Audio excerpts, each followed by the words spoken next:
السلام عليكم ورحمة الله وبركاته. إن الحمد لله نحمده ونستعينه ونستغفره ونعوذ بالله من شرور أنفسنا ومن سيئات أعمالنا. من يهده الله فلا مضل له ومن يضلل فلا هادي له. وأشهد أن لا إله إلا الله وحده لا شريك له وأشهد أن محمدا عبده ورسوله صلى الله تعالى عليه وعلى آله وصحبه وسلم تسليما كثيرا. أما بعد. সম্মানিত ভাতৃমণ্ডলী, আল্লাহ রাব্বুল আলামিনের প্রশংসা এবং প্রিয় নবী সাল্লাল্লাহু আলাইহি সাল্লামের উপর সালাত ও সালামের পর আজ মঙ্গলবার চৌঠা রমজান 1446 হিজরি মোতাবেক 4 মার্চ 2025 আমাদের ইসলামিক কালচারাল সেন্টার দাম্মামের এই বিশাল ইফতার ক্যাম্প এবং ইফতার আয়োজনে ইফতারের পূর্ব মুহূর্তে আমরা কিছু দিনের কথা আলোচনা করব। আর বিশেষ করে রমজানের প্রথম দিকে রোজা রমজান আর রমজান মাসের সাথে সম্পর্কিত ইবাদত বন্দেগী নিয়ে আলোচনা করব। আর তারপরে ইনশাআল্লাহ তাআলা আমরা কিছু আকীদা বিষয়, তাওহীদের বিষয়, সুন্নাতের বিষয় আর অন্য অন্য ফরজ যেসব গুরুত্বপূর্ণ আমল ইবাদত বন্দেগী সেসব নিয়ে ইনশাআল্লাহ তাআলা আপনাদের সামনে বিষয়ভিত্তিক আলোচনা রাখব।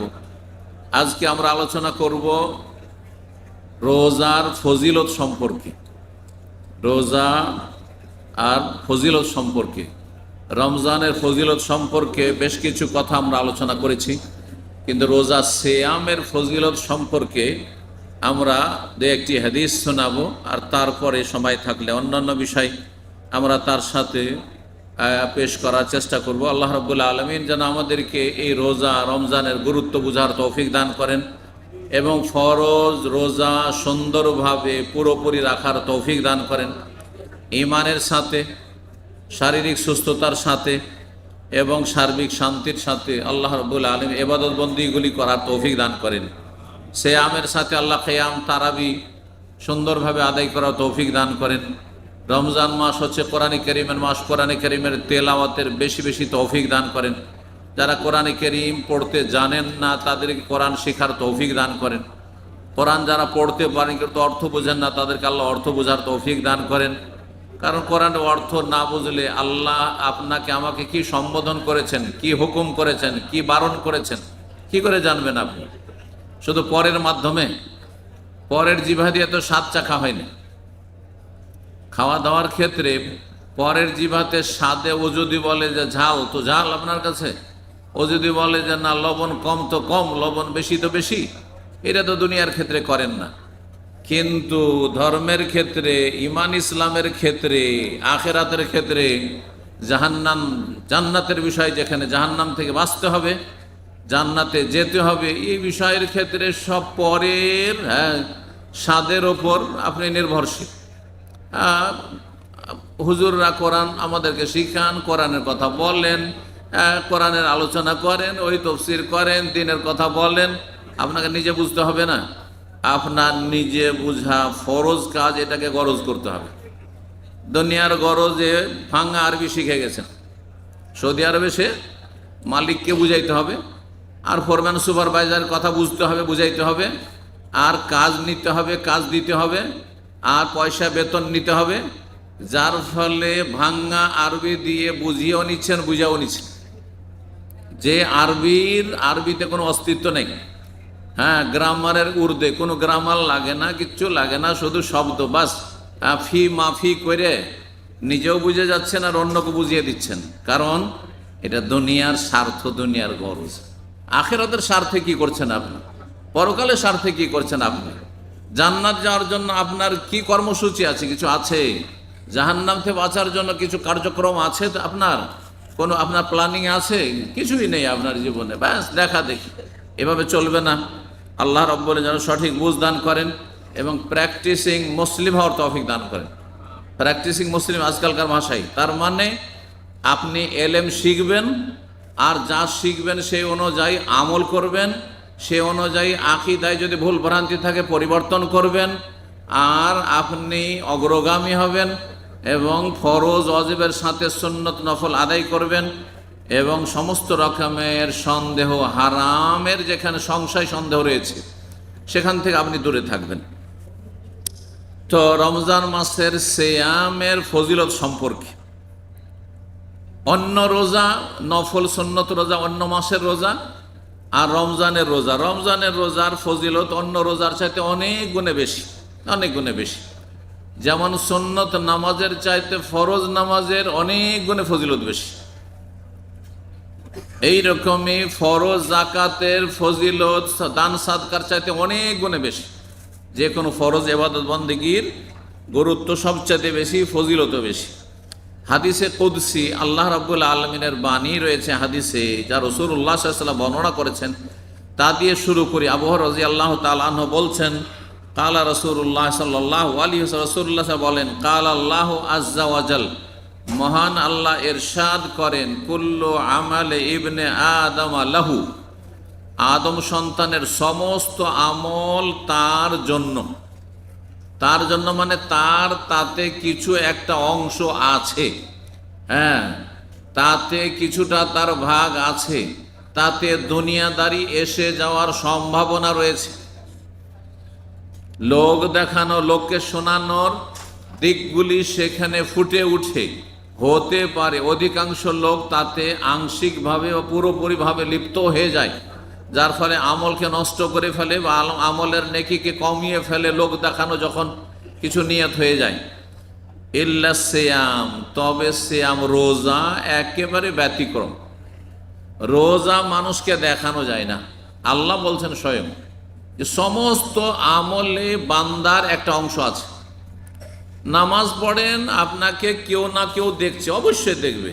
আপনার স্ত্রী, আপনার ছেলে মেয়ে, আপনার আত্মীয় স্বজন, আপনার বাড়ির লোকেরা, আপনার আশেপাশের লোকেরা, আপনার মহল্লার লোকেরা, যে মসজিদে আপনি নামাজ পড়েন সেই মসজিদের মুসল্লিরা, যে বিল্ডিংয়ে থাকেন সেই বিল্ডিংয়ের লোকেরা জানে যে আপনি নামাজি, নামাজে যান। তার নামাজ পড়লে দেখতে পাবে, দান সাদকা করলে দেখতে পাবে, জাকাত দিলেও মানুষ জানতে পারবে, হজ উমরা করলেও জানতে পারবে।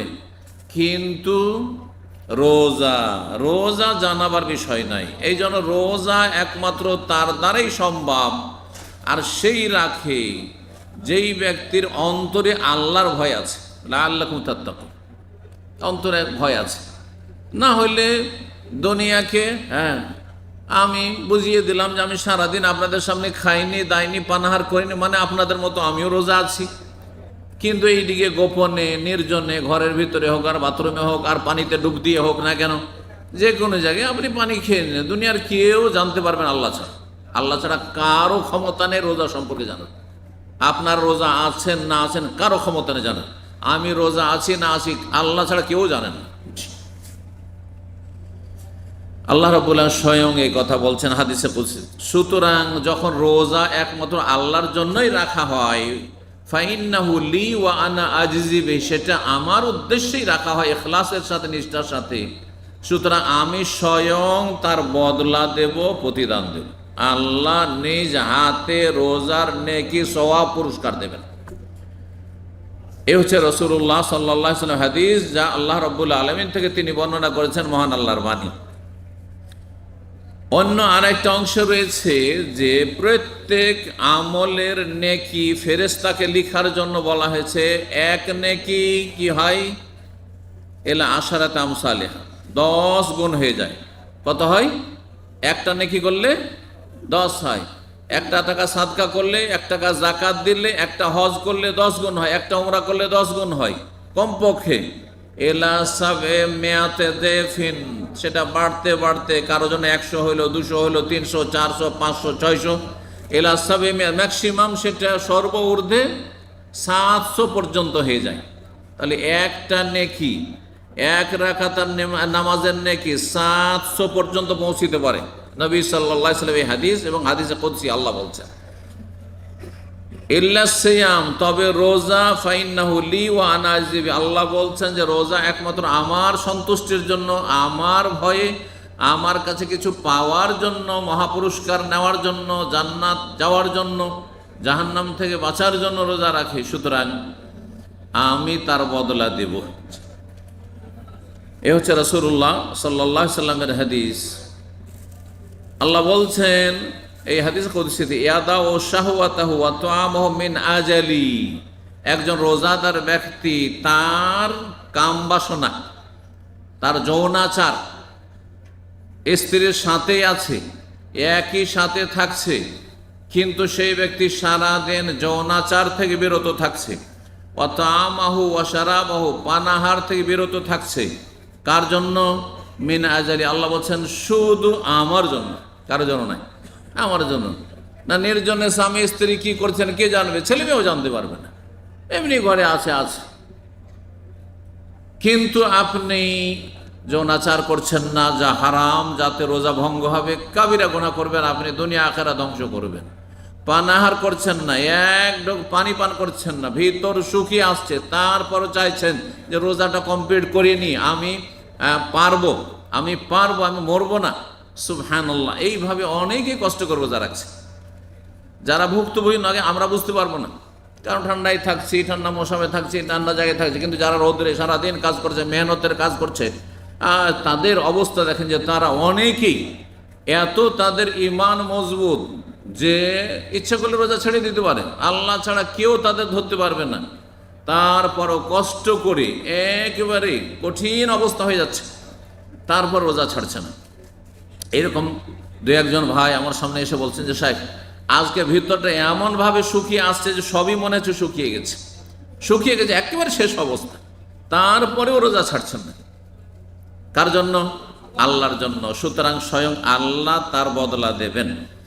রাসূলুল্লাহ সাল্লাল্লাহু আলাইহি সাল্লাম আরো এই হাদিসটিতে বলছেন, ওয়াসিয়ামু জান্নাতুন, রোজা হচ্ছে ঢালের মতো, বর্মের মতো।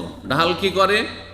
যখন ঘোড়ার পিঠে যুদ্ধ ছিল, উটের পিঠে যুদ্ধ ছিল, তখন এক হাতে তরবারি আর এক হাতে ঢাল ধরে থাকতো, যে শত্রু যখন আঘাত করবে তখন ঢাল দিয়ে প্রতিহত করবো বা নিজেকে আত্মরক্ষা করবো, আত্মরক্ষা করে নিজেকে রক্ষা করব। তো এই রোজা হচ্ছে ঢালের মতো, ঢাল দিয়ে যেমন যোদ্ধা, একজন মুজাহিদ আল্লাহ রাস্তার, নিজেকে দুশমন থেকে রক্ষা করে, নিজের প্রাণকে রক্ষা করে, নিজের ওপর আক্রমণকে প্রতিহত করে, আক্রমণ থেকে নিজেকে রক্ষা করে, ঠিক তেমনি রোজাদার রোজা রাখলে সেই ব্যক্তি শয়তানের সাথে লড়াই করে শয়তান থেকে প্রতিরক্ষার ব্যবস্থা করে, ডিফেন্সের ব্যবস্থা করে।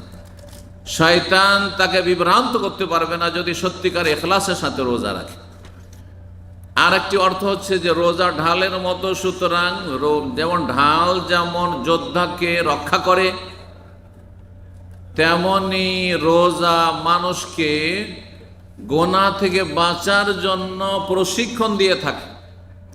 সারাদিন ধরে আপনি এত সুন্দর সুন্দর খাবার, এত সুন্দর সুন্দর পানি এবং পানীয় জুস ইত্যাদি, চা কফি, কত রকমের আপনার অভাব নাই ঘরে, তারপরেও কিছুই খাচ্ছেন না, এক ফোঁটাও খাচ্ছেন না, একটা দানাও খাচ্ছেন না। আপনি কিসের জন্য? যে এটি হারাম গুনার কাজ। রোজার দিনে এই ভালো জিনিসগুলি যদি খাই, তাহলে যেগুলি সব সময় হারাম, সুদ খাওয়া শুধু রমজানে হারাম, না সারা বছর হারাম, সারা জীবন হারাম, তাই না?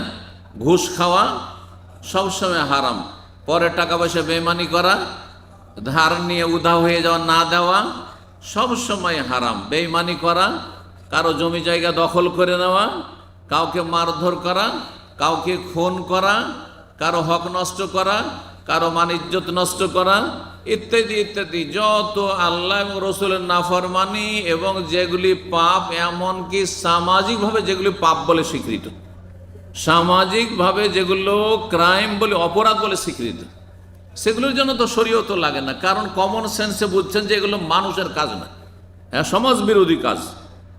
যেমন চুরি করা, ডাকাতি করা, ছিনতাই করা, বেঈমানি করা, আত্মসাৎ করা, মারামারি করা, কলহ বিবাদ করা, খুন করা, জেনা করা, ধর্ষণ করা, ব্যভিচার আর মদ খাওয়া, এগুলো সামাজিক অপরাধ। হিরোইন গাঁজা খাওয়া সামাজিক অপরাধ, সোশ্যাল ক্রাইম।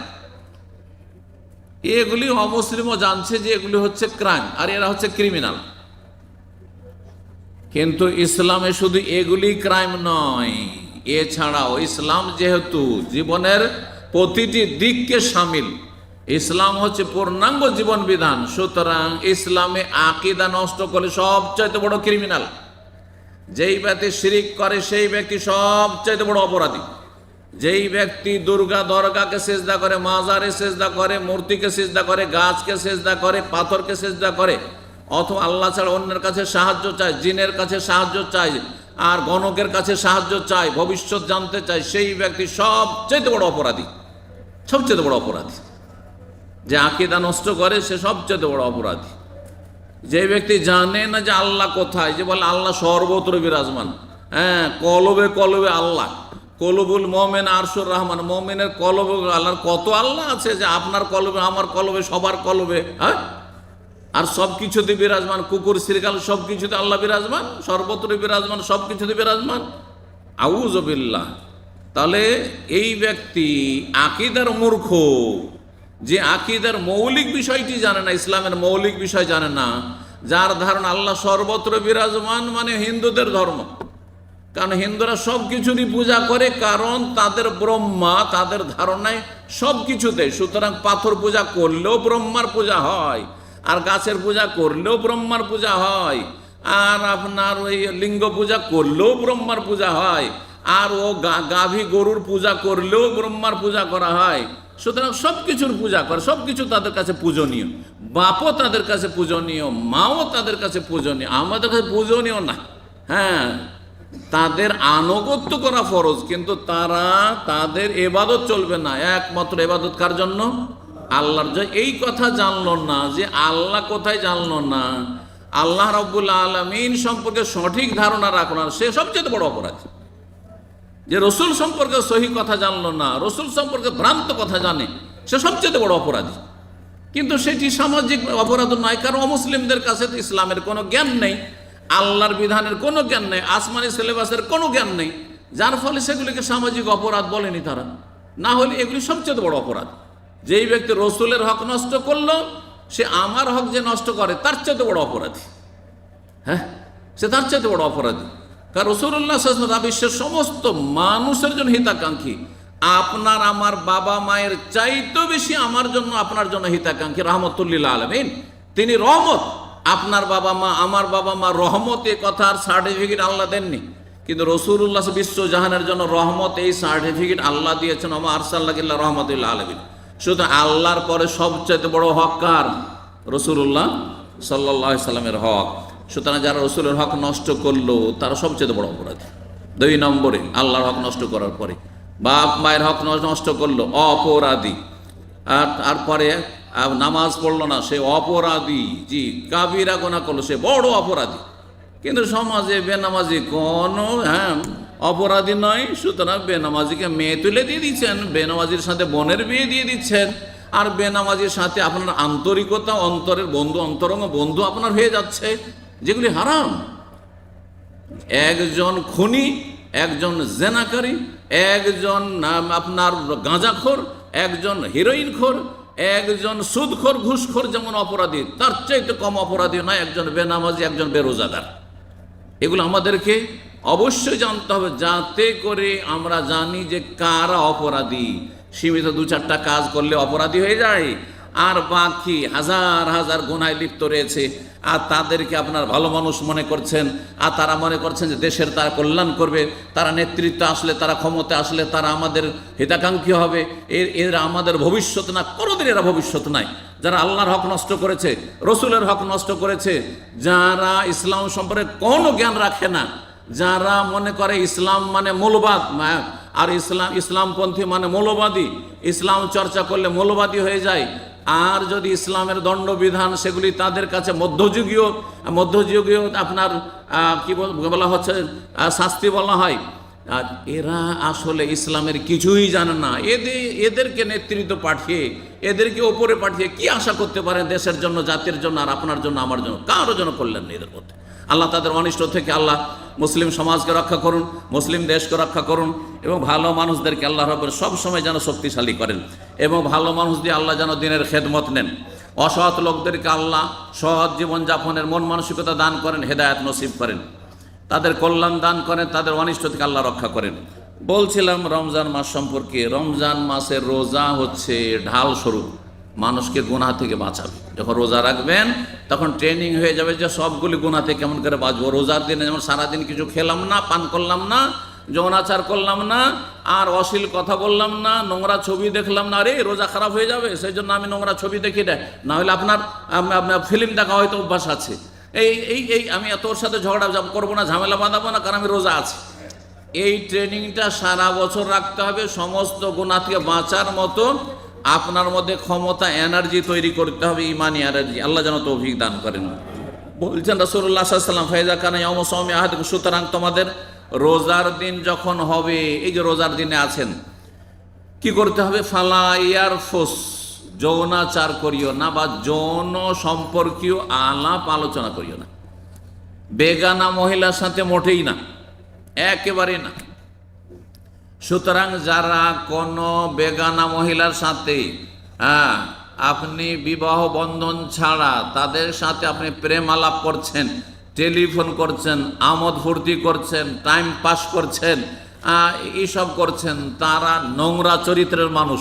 তারা নিজের ভবিষ্যৎকে নষ্ট করছে, নিজের পরিবারের ভবিষ্যৎকে নষ্ট করছে, এবং নিজের আগামী প্রজন্ম যে ছেলে মেয়ে হবে আশা রাখে তাদের ভবিষ্যৎকে নষ্ট করছে। আল্লাহ তাদের সঠিক বুঝদান করুন। এবং রমজান মাসে স্ত্রীর সাথেও বেশি বাড়াবাড়ি করে যৌন সম্পর্কে আলোচনা করবেন না। কারণ এর আগে বলেছি রোজা ভঙ্গের কারণ একটি হচ্ছে ইচ্ছা করে বীর্যপাত করা, বেশি আমোদ ফুর্তি করতে গিয়ে, আর বেশি আপনার যৌন সম্পর্কীয় কথাবার্তা বলতে গিয়ে, হতে পারে টেলিফোনে কথা বলতে বলতে বীর্যপাত হয়ে গেল, হতে পারে মজির পরে মজি দিয়ে শুরু হলো আর তারপরে মনে বীর্যপাত হয়ে গেল, আপনার রোজাকে নষ্ট করে ফেললেন। সুতরাং নবী সাল্লাল্লাহু আলাইহি ওয়াসাল্লাম বলছেন যে যৌন সম্পর্কে কোনো আলাপ আলোচনা বেশি করবে না স্ত্রী হইলেও। ওয়ালা ইয়াসখাব, এবং হট্টগোল করবে না, হইচই করবেন না। রোজা অবস্থায় হইচই করে কথা বলা, চিৎকার করে কথা বলা, ওই যে হাট বাজারে যেমন কথা হয় ওই রকম কথা বলা না। আর কাউকে গালমন্দ করবে না। ফাইন সাব্বাহু আহাদুন আও কাতালাহু, আপনি কাউকে গালমন্দ করতে যাবেন না, কারো সাথে আপনি ঝগড়ায় জড়াতে যাবেন না, মারামারি করতে যাবেন না। কিন্তু কেউ যদি আপনাকে গাল দিয়ে দেয়, কেউ যদি আপনাকে মারতে আসে, মেরেও দেয়, তো কি করতে হবে? রাসূলুল্লাহ সাল্লাল্লাহু আলাইহি ওয়াসাল্লাম বলছেন ফালিয়াকুল, বলো ইন্নী ইমরিউন সায়েমুন, আমি রোজায় আছি, আমি রোজাদার মানুষ। ভাই, রোজাদার মানুষ বলে দিয়ে তাকে দুটো মেসেজ দিবেন। একটি হচ্ছে যে আমি কাপুরুষ না যে তোমাকে পারবো না সেই জন্য বরদাস্ত করে নিলাম, চুপ থেকে গেলাম, বরং পারবো, কিন্তু আমি তোমাকে তোমার খারাপ আচরণের উচিত বদলা দিলাম না। কিসের জন্য? যেহেতু আমি রোজায় আছি। একটি মেসেজ যে আমি কাপুরুষ না, বীর পুরুষ, কিন্তু আল্লাহ সন্তুষ্টির জন্য তোমার সাথে আমি ঝামেলা বাঁধাতে, তুমি মারলে গাল দিলে আমি একটিও কথা বলবো না। 2 নম্বর মেসেজ হচ্ছে তাকে ইমানি আঘাত করা, ইমানি নক করা। সেটা হচ্ছে কিভাবে? যে ভাই আমি রোজায় আছি, তার মানে আপনি একটু সাবধান হন, আল্লাহকে ভয় করেন, আমি রোজায় আছি। রোজাদার মানুষের সাথে আপনি খারাপ আচরণ করিয়েন না। এই রোজাদার মানুষের সাথে আপনার এই খারাপ আচরণ করাটা এটা মানুষের চরিত্র না, এটা মানুষের চরিত্র নেই। অনেক অমুসলিম আছে যারা ভালো মানুষ, অমুসলিম সবাই যে বিদ্বেষী তা নাই। যারা বিদ্বেষী তাদেরকে আল্লাহ ধ্বংস করুন। কাফের যারা বিদ্বেষী, ইসলামের শত্রু, মুসলিমের শত্রু, আল্লাহ তাদেরকে ধ্বংস করুন, বলুন আমিন। জি। কিন্তু প্রতিটি সমাজে খারাপের সাথে ভালো মানুষ আছে, সংখ্যা কম আর বেশি। তাদেরকে আমি দেখেছি, অমুসলিম রাস্তায় সফর করছে আর হঠাৎ করে হয়তো ধূমপান শুরু করতে গিয়েছে, আর দেখে বুঝতে পারছে যে তো মুসলিম আছে, সাথে সাথে এসে ক্ষমা চাইছে। ও ভাবছে যে আমার ধূমপানের কারণে, ওর ধূমপানের কারণে আমার রোজার ক্ষতি হয়ে যাবে, সুতরাং সে পাপী হয়ে যাবে, সেজন্য আমার কাছে ক্ষমা চাইছে। যেটা অনেক মুসলিম মূর্খ বেদিন মুসলিমও এই আমলটা করে না। তাহলে অমুসলিম সমাজেই রোজার একটা কি আছে? শ্রদ্ধাবোধ আছে, রোজার একটা মান সম্মান আছে যে আপনি একটা ইবাদতে আছেন। এই কথাটি যে আপনার সাথে ঝগড়া করতে আসছে, মারামারি করতে আসছে, যে গাল দিচ্ছে আপনাকে, তাকে এই মেসেজটি দিয়ে দেন যে ভাই আমি রোজায় আছি, আমার সাথে তোমার এই আচরণ করাটা মোটেই মানুষের কাজ নাই, মানবতা বিরোধী কাজ। তারপরে রাসূলুল্লাহ সাল্লাল্লাহু আলাইহি ওয়াসাল্লাম বলছেন, ওয়াল্লাযী নাফসু মুহাম্মাদিন বিয়াদি, সে আল্লাহর কসম করে বলছি যার হাতে মুহাম্মদ সাল্লাল্লাহু আলাইহি ওয়াসাল্লামের জীবন রয়েছে, লা খালুফু ফামিস সাইব আতিয়াবু ইনদাল্লাহি মির রিহিল মিস্ক, রোজাদারের মুখের ঘ্রাণ, পেট খালি হওয়ার কারণে যে মুখে যে ঘ্রাণ হয় বা মুখে যে একটু দুর্গন্ধ হয় সন্ধ্যাবেলার দিকে ইফতারির পূর্ব মুহূর্তে, সেটি আল্লাহর কাছে কিয়ামতের দিনে মৃগ নাভির মূল্যবান আতরের চাইতে বেশি সুগন্ধিময়। এত আল্লাহ ভালোবাসেন। রাসূলুল্লাহ সাল্লাল্লাহু আলাইহি ওয়াসাল্লাম আলী সাইম ফারহাতান, রোজাদারের দুটো খুশির সময় রয়েছে। একটি খুশি হচ্ছে কখন? এই ইফতার করার সময়, যে আমি আজকে চতুর্থ রোজা কি করলাম, কি করলাম, কমপ্লিট করলাম, আলহামদুলিল্লাহ 4টি রোজা হলে একটা খুশি। এই খুশিটি খেতে পেয়ে খুশি নাই, রোজা কমপ্লিট করতে পারলাম এই জন্য খুশি, রোজা ইফতারের সাথে সাথে। আর একটি খুশির মুহূর্ত হচ্ছে ইনদা লিকায়ে রব্বিহি, যখন আল্লাহর সাথে হাসরের ময়দানে মোলাকাত হবে একজন মুমিন মুসলিম রোজাদারের, তখন যে আল্লাহ মহাপুরস্কার দিয়ে সম্মানিত করবেন, তাতে অত্যন্ত খুশি হবে। নবী সাল্লাল্লাহু আলাইহি সাল্লাম আরও বলেছেন রোজাদার সম্পর্কে, যে রোজাদারের জন্য স্পেশাল একটি দরজা রয়েছে জান্নাতের। সে দরজার নাম কি? রাইয়ান। মাশাআল্লাহ, এই হাদিসটা সবাই জানেন, কিন্তু এটা দেখেছি যে আমাদের দেশের মানুষ নামাজ রোজা না জানলে অন্তত জানে যে রোজাদারের জন্য স্পেশাল ভিআইপি একটা গেট আছে জান্নাতে, ওর নাম হচ্ছে রাইয়ান। রাইয়ান নাম কেন? এই দরজার নাম রাইয়ান কেন? হাদিসে আছে যে যারা বেশি বেশি নামাজ পড়েছে, মানে ফরজের পরে বেশি বেশি নফল সুন্নত পড়েছে, তাদেরকে বাবুস সালাত দিয়ে ডাকা হবে। যারা আপনার দান সাদকা বেশি বেশি করেছে, বাবুস সাদাকা, ওর নাম সাদাকা। যারা জিহাদ করেছে তাদেরকে বাবুল জিহাদ দিয়ে ডাকা হবে। এইভাবে বিভিন্ন এক একটি দরজা, 8টি দরজার আলাদা আলাদা নাম। কিন্তু রোজা যে বেশি বেশি রেখেছে, ফরজ রোজার সাথে নফল রোজা যে বেশি বেশি রেখেছে আর ফরজে কোনোদিনই ঘাটতি করেনি, তাকে ডাকা হবে বাবু সিয়াম। বলেননি, কি বলেছেন? বাবুর রাইয়ান। এই জন্য বলেছেন রাইয়ুন মানে হচ্ছে পানি পান করার পরে যেটা বলা হচ্ছে সিক্ত হওয়া। জি হ্যাঁ, সিক্ত হওয়া। শরীর শুকিয়ে এসেছে সারাদিন রোজা রেখে, আর তারপরে যে শরীরটা সিক্ত হচ্ছে, আর আপনি পানি খাওয়ার পরে যে একটু তৃপ্তি পাচ্ছেন, যে আমার শরীরটা এখন আরাম পেয়েছে, এখান থেকেই নামকরণ হয়েছে এই দরজার, জান্নাতের বাবুর রাইয়ান। স্পেশাল গেট দিয়ে আল্লাহ রাব্বুল আলামিন যারা রোজাদার তাদেরকে জান্নাতে নিয়ে যাওয়ার নির্দেশ দেবেন ফেরেশতা মালায়েকাকে। রোজা যারা রাখেন না তারা শুনে নেন ভালো করে। আরও দুঃখের বিষয় যে এক সময় দেখেছি, আল্লাহ না করে এই এখন ঠান্ডার মৌসুম আর ছোট দিন, মাত্র 13 ঘন্টা, এক সময় 17 ঘন্টা রোজা রেখেছিলাম। 17 ঘন্টায় দামামে রোজা রেখেছি। আর কি গরম এখানকার, আর কি হিউমিডিটি, আপনাদের তো জানা আছে যারা পুরাতন মানুষ, এখানে কি গরম আর কি একটা অশান্তি গরমে। তো সেই সময়গুলিতে বা গত বছরগুলিতে, এমনকি এই দিনও যারা বেদিন তারা এখনো রোজা ছাড়তে পারে, রোজা রাখে না আর ইফতারিতে এসে ইফতার খায়। এইরকমও খবর আমাদের কাছে আছে। তাদের রুমমেটদের থেকে, তাদের বিল্ডিংয়ে যারা বসবাস করে, এক ভাই এসে বলছে এই কয়েক বছর আগে এইরকম ইফতার কামবে এই জায়গায়, বলছেন যে শেখ আমার বিল্ডিংয়ে আমার ছাড়া কেউ রোজা রাখে না। ইন্না লিল্লাহ। আচ্ছা, তারপরে জানেন যে সবাই এখানে ইফতার করতে আসে। ইন্না লিল্লাহি ওয়া ইন্না ইলাইহি রাজিউন। মানে হারামের উপরে হারাম, অপরাধের ওপর অপরাধ, গুনাহের উপরে গুনাহ। চিন্তা করুন তো দেখি, এক তো রোজা রাখেন না, বড় কাবিরা গুনাহ, তারপর রোজাদারদের খাবার এখানে আপনি বিনা রোজায় আপনি হারাম খেতে আসছেন। ভালো করে শোনেন, রোজা না রাখলে কি শাস্তি রয়েছে। জিবরাইল আলাইহিস সালাম একদিন রাসূলুল্লাহ সাল্লাল্লাহু আলাইহি ওয়াসাল্লামের কাছে আসলেন। নবী সাল্লাল্লাহু আলাইহি ওয়াসাল্লাম সেই সময় মেম্বারে চাপছিলেন। নবী সাল্লাল্লাহু আলাইহি ওয়াসাল্লাম মেম্বারের সিঁড়ি কয়টি ছিল? 3টি সিঁড়ি ছিল। প্রথম ধাপে চাপলেন, বলেন আমিন। দ্বিতীয় ধাপে চাপলেন, আবার বলে আমিন। তৃতীয় ধাপে চেপে বসলেন, তখন বলছে আমিন। ফাকালা আমিন আমিন আমিন। সাহাবীরা বুঝতে পারলেন রহস্য। আমিন মানে কি? আমিন মানে কবুল করো, আল্লাহ কবুল কর, ইস্তাজিব। আমিন মানে হচ্ছে আল্লাহ তুমি কবুল করো। তো সাহাবীরা জিজ্ঞেস করলেন না বুঝতে পেরে যে ইয়া রাসূলুল্লাহ ইন্নাকা সাইতাল মেম্বারা, এক্ষুনি আপনি মেম্বারে চাপলেন আর বলেন আমিন আমিন আমিন, কেন? তখন রাসূলুল্লাহ বললেন ইন্না জিবরিল আলাইহিস সালাম আতানি, আজকে জিবরাইল আলাইহিস সালাম এক্ষুনি আমার কাছে এসেছিলেন। আর আসার পরে বললেন যে 3 শ্রেণীর মানুষকে ধ্বংসের দোয়া দাও, আল্লাহর লানত অভিশাপের দোয়া দাও, আল্লাহর রহমত থেকে তারা বঞ্চিত, তাদের সর্বনাশ হোক, তারা ধ্বংস হোক, এই বদদোয়া দাও। আমি বদদোয়া দিচ্ছি জিবরাইল, আর তুমি মুহাম্মদ সাল্লাল্লাহু আলাইহি সাল্লাম আমিন বলো আমার দোয়ার উপর। এই কথা বললেন। তখন আমি এই 3টি গুনার ক্ষেত্রে আমিন আমিন আমিন বললাম, যে যারা এই রকমের পাপী তাদেরকে তুমি ধ্বংস করো, তাদেরকে রহমত থেকে বঞ্চিত করো এবং তাদের সর্বনাশ হোক। জি,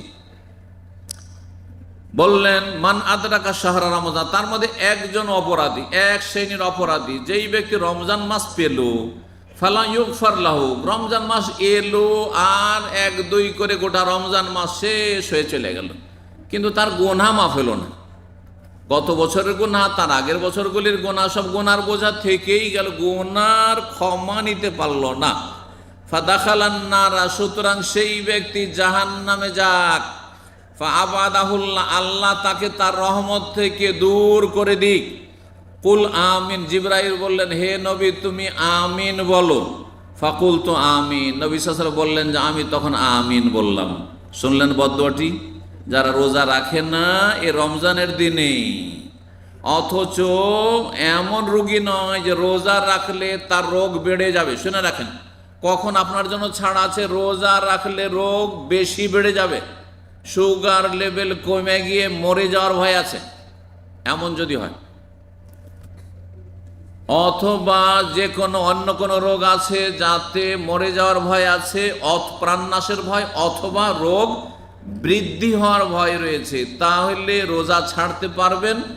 অস্থায়ী রোগী ভালো হলে কাজা করতে হবে, আর স্থায়ী রোগী হলে তখন ফিদিয়া দিয়ে মুক্তি পাবেন আপনি। জি, ফিদিয়ার মাসাইল ইনশাআল্লাহ তাআলা আগামীতে আলোচনা করব।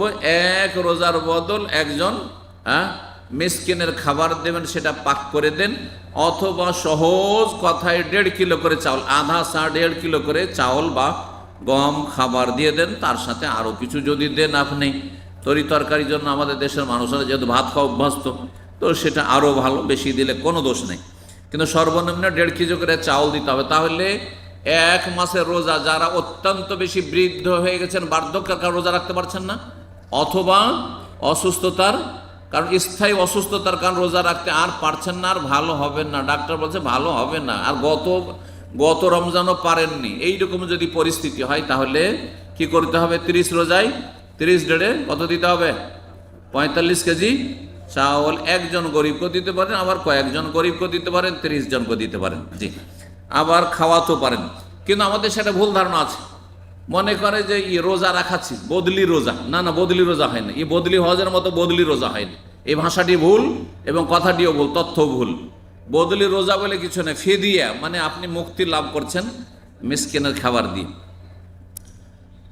দ্বিতীয় ব্যক্তি যাকে বদদোয়া দিয়েছেন এমন ব্যক্তি, মান আদরাকা ওয়ালিদাইহিল কিবারা আহাদাহুমা আও কিলাহুমা, যে ব্যক্তি বাবা মাকে বার্ধক্য অবস্থায় পেল, বুড়ো বাবা বুড়ো মাকে পেল, কিন্তু বাবা মাকে কষ্ট দিয়ে সে জাহান্নামে চলে গেল, জান্নাত লাভ করতে পারলো না, হতভাগা। আল্লাহ তাকে ভালো একটা চান্স দিয়েছে, সুযোগ দিয়েছিল যে বাপ মাকে বুড়ো অবস্থায় পেয়েছো, জান্নাত নিয়ে নাও, তাদের খেদমত করে, তাদের সেবা যত্ন করে, তাদের পরিচর্যা করে, তাদের খাবার দাবারের যত্ন নিয়ে, তাদের থাকার জায়গায় ভালো ব্যবস্থা দিয়ে, এক কথায় তাদের সেবা করে, তাদেরকে সন্তুষ্ট রেখে জান্নাত নিয়ে যাও, কিন্তু হতভাগা জাহান্নামী হয়েছে। সুতরাং আল্লাহ তাকে জাহান্নামে দেবেন এবং আল্লাহ তাকে রহমত থেকে দূর করুন। নবী সাল্লাল্লাহু আলাইহি ওয়াসাল্লামকে বললেন জিবরাইল যে আমিন বলুন, আমি বদদোয়া দিলাম। তৃতীয় ব্যক্তি, যেই ব্যক্তি রাসূলুল্লাহ সাল্লাল্লাহু আলাইহি ওয়াসাল্লামের নাম শোনে কিন্তু একবারও দুরূদ পড়ে না, এক মজলিসে কমপক্ষে একবার পড়তে হবে। এক মজলিসে, এই যে আমরা আজকে মজলিসে ধরেন আধা ঘন্টা 40 মিনিট বসলাম, একবার নবীর নাম বহুবার শুনছেন ধরেন, একবার পড়ে নিলে ফরজ ওয়াজিব আদায় হয়ে যাবে, গুনাহগার হবেন না। আর প্রত্যেকবার যখনই নবীর নাম আসবে তখন যদি বলেন ছোট্ট দুরূদ সাল্লাল্লাহু আলাইহি ওয়াসাল্লাম, তাহলে আপনি অনেক লাভ করলেন, আপনি অনেক বেনিফিট আপনার হইল।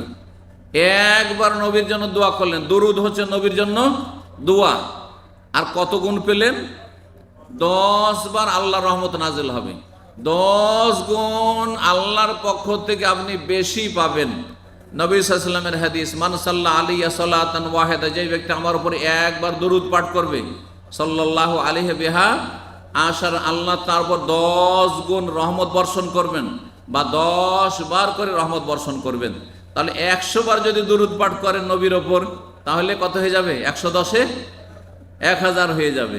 এইভাবে চিন্তা করুন তো, যদি আপনি 1000 বার দরুদ পড়তে পারেন, বিশেষ করে জুমার দিনে এই সময়গুলোতে, আর বিশেষ করে যখন নবীর নাম আসছে, প্রত্যেকটি কথায় আয়াত হাদিস যখন আলোচনা করছে, দিনের কথা চলছে, নবীর নাম আসছে, বক্তারা উচিত বলবেন নবীর নাম আসলে সাল্লাল্লাহু আলাইহি ওয়াসাল্লাম, এবং শ্রোতারাও বলবেন সাল্লাল্লাহু আলাইহি ওয়াসাল্লাম। তাহলে 10 গুণ রহমত নাজিল হবে।